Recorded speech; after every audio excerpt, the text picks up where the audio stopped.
السلام عليكم ورحمة الله وبركاته.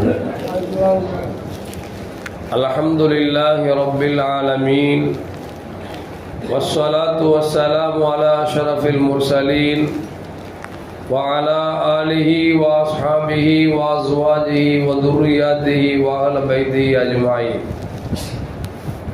சங்கைக்கும் மேன்மைக்கும் உரிய பெரியோர்களே, சகோதரர்களே, எல்லாம் வல்ல அல்லாஹு ஜல்ல ஜலாலுஹு நாம் செய்யக்கூடிய எல்லா நற்காரியங்களையும் முகஸ்துதையின்றி இஹ்லாஸான முறையில் இறைவனுக்காக மட்டுமே செய்யப்பட்ட நல்வணக்கங்களில் நம் வணக்கங்களை அல்லாஹ் அங்கீகரித்துக் கொள்வானாக.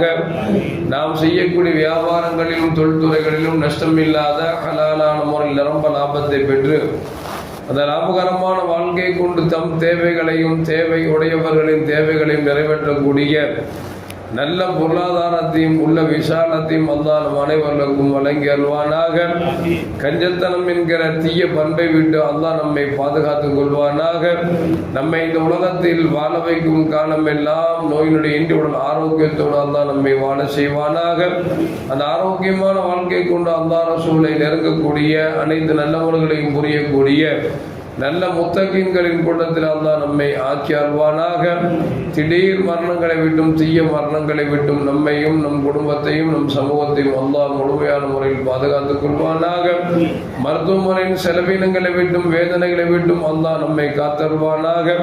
நம்மில் யாரெல்லாம் நோயால் பாதிக்கப்பட்டு வீடே கதி என்றும் ஆஸ்பத்திரியை கதி என்றும் அல்லல் பட்டும் அவதியுற்றும் இருக்கிறார்களோ அத்தனை மக்களுக்கும் வெகு விரைவில் நோயை போக்கியுடன் ஆரோக்கியத்தை வழங்குவதோடு அவர்களை கொண்டு அவர் குடும்பத்திற்கும் சமூகத்திற்கும் நல்ல பலன் தரக்கூடிய மக்களாக ஆக்கி அருள்வானாக. நாம் இந்த உலகத்தில் வாழ்ந்து மறைகிற நேரத்தில் லா இலாஹ இல்லல்லாஹ் முஹம்மதுர் ரசூலுல்லாஹ் என்ற கலிமாவை மொழிந்து ஜன்னத்துல் ஃபிர்தௌஸை கண்ணால் கண்டு அகமகிழ்ந்து சிரித்த வண்ணமாக மரணிக்கக்கூடிய நல்வாக்கியம் பெற்ற மக்களில் அல்லாஹ் நம்மை ஆக்கி அருள்வானாக. மரணித்தும் மரணிக்காத இறைநேசர்கள் கூட்டத்தில் அல்லாஹ் நம்மை ஆக்கி அருள்வானாக. நாளை மறுமையிலே முத்து முஹம்மது ரசூலுல்லாஹி ஸல்லல்லாஹு அலைஹி வஸல்லம் அவர்களின் திருக்கரங்களால் ஹவுதுல் கௌசர் என்கிற தடாகத்தில் நீர் வருகி அன்னாரின் ஷஃபாத்தை பெற்று அன்னாரின் கரம் பிடித்து ஜன்னத்துல் ஃபிர்தௌஸ் என்ற உயர்ந்த சொர்க்கத்தில் அவர்களோடு அல்லாஹ் நம்மை சங்கமிக்க செய்வானாக. எல்லாவற்றுக்கும் மேலாக இறை அன்பை பெற்று இறைவனை பார்த்து பரவசமடையக்கூடிய அவர்கள் லிக்காவையும் ரிதாவையும் பெற்ற மக்களில் அல்லாஹ் நம்மை ஆக்கி அருள்வானாக. அருமையான மோமின்களை, அல்லாஹு ஜல்ல ஜலாலுஹு அவனுக்கு 100 பெயர் இருக்கிறது. அந்த 100 பெயர்களில் ஒன்று அல் ஆலிம், அவன் அறிஞனாக இருக்கிறான் என்று அல்லாஹ் சொல்லுகிறான். அர் ரஹ்மான் அல்லமல் குர்ஆன், அர் ரஹ்மான் ஆகிய அல்லாஹ் தான் குர்ஆனை கற்றுக் கொடுத்தான் என்கிறார். இப்போ அல்லாஹ் தன்னை ஒரு ஆசிரியனாக குர்ஆனில் தன்னை வெளிப்படுத்துகிறார். கண்மணி முஹம்மது ரசூலுல்லாஹி ஸல்லல்லாஹு அலைஹி வஸல்லம் சொல்வார்கள், இன்னமா புஇஸ்து முஅல்லிமா, நான் மக்களுக்கு கற்றுக் கொடுப்பதற்காக அனுப்பப்பட்டிருக்கிறேன் என்று பெருமானார் ஸல்லல்லாஹு அலைஹி வஸல்லம் தங்களை குறித்து சொல்வார்கள். அல்லாஹ் தன்னை குறித்து ஆசிரியர் என்கிறான். இங்கு முஹம்மது ரசூலுல்லாஹி ஸல்லல்லாஹு அலைஹி வஸல்லம் அவர்கள் நான் ஆசிரியராக அனுப்பப்பட்டிருக்கிறேன் என்று பெருமானார் ஸல்லல்லாஹு அலைஹி வஸல்லம் சொல்றாங்க. ஆசிரியர் என்கிற பணி இருக்கிறதே, ஆலிம் என்கிறது பணி, அது மிகவும் அற்புதமான பணி. எனவேதான் பெருமானார் ஸல்லல்லாஹு அலைஹி வஸல்லம் சொல்வார்கள், குன் ஆலிமன் அவ் முத்தஅல்லிமன் ஃபலா தகும் சாலிசன். ஒன்று உலகத்தில் வாழுகிற காலத்தில் கற்றுக் கொடுப்பவனாக இரு, இல்லை என்றால் கற்பவனாக இரு. இந்த இரண்டை தவிர மூன்றாவது ஆளாக நீ ஆகிவிட வேண்டாம் என்று கண்மணி முஹம்மது ரசூலுல்லாஹி ஸல்லல்லாஹு அலைஹி வஸல்லம் சொல்றாங்க. இப்போ கற்றுக் கொடுக்கக்கூடிய பணியும் கற்கிற பணியும் எவ்வளவு சிறந்தது என்பதை விளங்கிக் கொள்ள வேண்டும். எனவேதான் பெருமானார் ஸல்லல்லாஹு அலைஹி சொல்வாங்க, மன் அன்ஃபக நஃபகத்தன் ஃபீ சபீலில்லாஹ், யார் அல்லாஹ்வின் பாதையிலே செலவு செய்கிறார்களோ அவர்களுக்கு அல்லாஹு ஜல்ல ஜலாலுஹு 700 மடங்கு அவர் செலவு செய்ததை விட அதிகரித்து தருகிறான் என்று பெருமானார் ஸல்லல்லாஹு சொல்றாங்க. இஸ்லாத்துல ஒரு மரபு என்ன அப்படின்னா, ஒரு நன்மையான காரியம் செய்தால் 10 நன்மைகள் கிடைக்கும் அப்படிங்கிறாங்க. ஆனால் ரசூலுல்லாஹ் சொல்றாங்க, அல்லாஹ்வின் பாதையில மாணவர்களுக்காக ஆசிரியர்களுக்காக செலவு செய்யக்கூடிய அந்த செல்வம் இருக்கிறதே, அதற்கு பதிலாக அல்லாஹ் ஜல்ல ஜலாலுஹு 700 மடங்குகளை அல்லாஹ் திருப்பி தருகிறான் என்று பெருமானார் ஸல்லல்லாஹு அலைஹி சொல்றாங்க.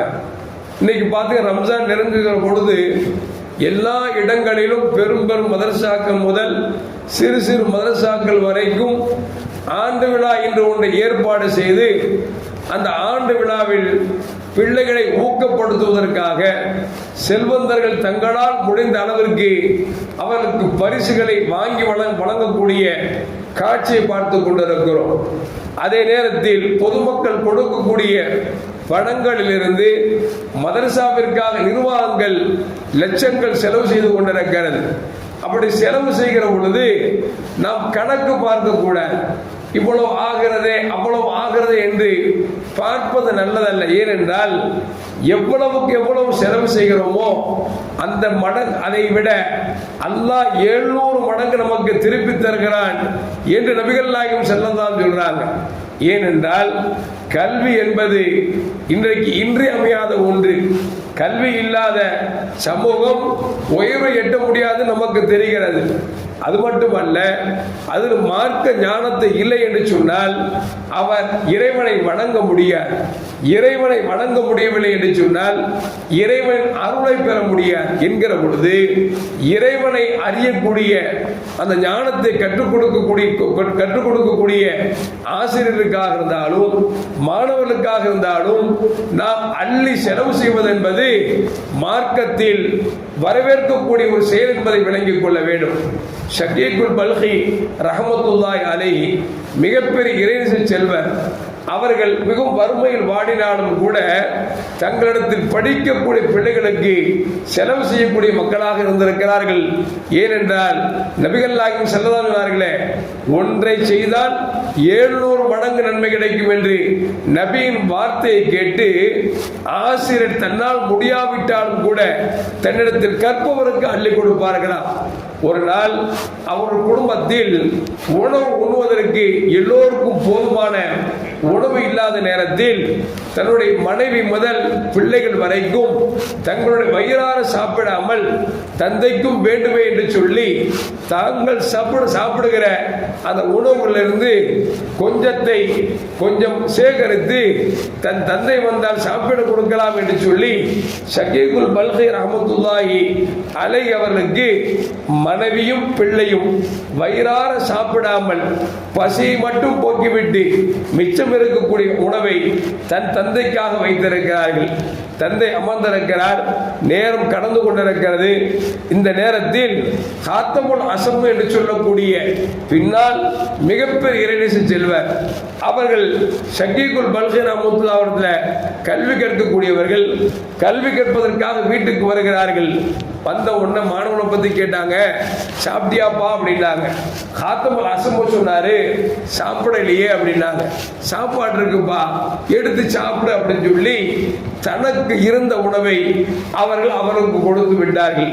வந்தவர் காத்தமுல் அசம் அவர்கள் தன்னுடைய உஸ்தாது சாப்பிட்டாங்களா இல்லையா அப்படின்னு கேட்கல. ஏன்னா இவர்களுக்கும் பசி, உண்டு விட்டார்கள், கல்வி கற்றார்கள், சென்று விட்டார்கள். பிள்ளையும் மனைவி வந்தார்கள்.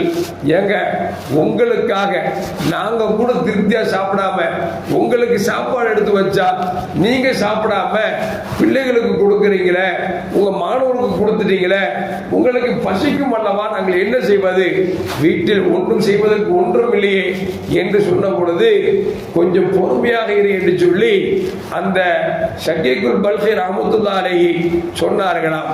சற்று நேரத்தில் ஒரு அரசர் அந்த வழியாக வருகிறார். வந்த உடனே கதவை தட்டி கொஞ்சம் தண்ணீர் கொடுங்களேன் என்று கேட்கிறார். ஷகீகுல் பல்கி ரஹ்மத்துல்லாஹி அலைஹி அவர்கள் வீட்டில் இருக்கக்கூடிய தண்ணீர் கூஜாவில தண்ணீரை ஊற்றி வந்திருக்கிற அரசருக்கு கொடுக்கிறார். அரசர் வாங்கி தண்ணீரை கொடுத்து விட்டு அந்த கூஜாவை பார்க்கிறார்.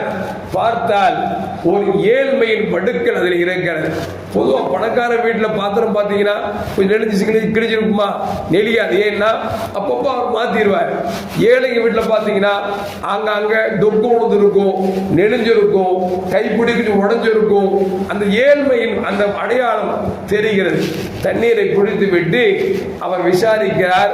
ஷக்கீக்குல் பல்கி ரஹ்மத்துல்லாஹி அலைஹி மிகப்பெரிய இறைநேச செல்வர், சிரமத்தில் வாடுகிறார் என்று விளங்கிக் கொண்டு அந்த அரசன் தன்னிடத்தில் இருக்கக்கூடிய வைரங்கள் வைடூரியங்கள் தன்னால் முடிந்த வரைக்கும் எவ்வளவு செல்வத்தை கொடுக்க வேண்டுமோ அவ்வளவு கொடுத்து விட்டு தன்னுடைய மந்திரிடத்தில் சொன்னார்களாம், நான் ஷக்கீக்குல் பல்கி ரஹ்மத்துல்லாஹி அலைஹி இறைநேச செல்வராக இருக்க சிரமப்படுகிறார், என்னால் முடிந்த அளவிற்கு என் அரசனுடைய தரப்பிலிருந்து நான் கொடுத்து விட்டேன், யாராவது விரும்பினால் கொடுங்களே என்று சொன்ன பொழுது அரசனுடைய மந்திரிகளும் வந்திருக்கக்கூடியவர்களும் தங்களால் முடிந்த அளவிற்கு வாரி வாரி கொடுத்தார்களாம். கொடுத்து விட்டு அவர் சென்று விட்டார்கள். இப்போது ஷக்கீக்குல் பல்கி ரஹ்மத்துல்லாஹி அலைஹி பிள்ளைகளை அழைத்தார்களாம். பார்த்தீர்களா, ஓதுகிற பிள்ளைக்கு என் உணவை கொடுத்தேன், ஒரு நேர உணவை கொடுத்தேன், ஆனால் என் ரப்புல் ஆலமீன் அவன் பணக்காரன், என் வாழ்நாள் எல்லாம் இருந்து சாப்பிடக்கூடிய அளவிற்கு எனக்கு யார் மூலமும் கொடுத்து விட்டு சென்று விட்டானே, இதை பார்த்தீர்களா என்று சொல்லி ஷக்கீக்குல் பல்கி ரஹ்மத்துல்லாஹி அலைஹி தன் மனைவிக்கும் பிள்ளைகளுக்கும் சொன்னார்களாம்.